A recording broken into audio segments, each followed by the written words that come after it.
বাংলাদেশ। সত্যিই তাই, ওটা দেশ নেই, দেশে ভর্তি হয়ে গেছে। কোন বাংলাদেশ? গত 1.5 বছরে যে বাংলাদেশকে তিল তিল করে গড়ে তুলেছেন মোহাম্মদ ইউনূস।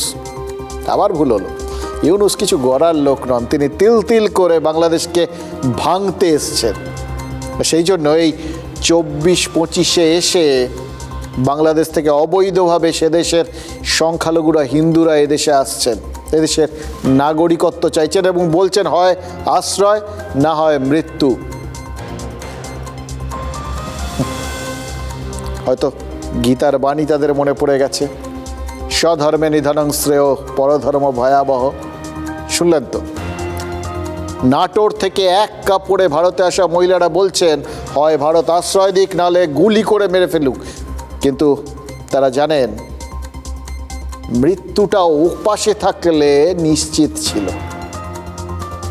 এদেশে থাকতে না পারলে ওপাশে ফিরলে মরতে হবেই।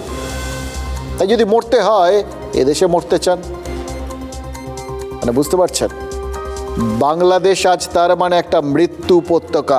আর তাকে মৃত্যু উপত্যকা বানালো কে? শান্তির নোবেল জয়ী, অশান্তির কারিগর মোহাম্মদ ইউনূস।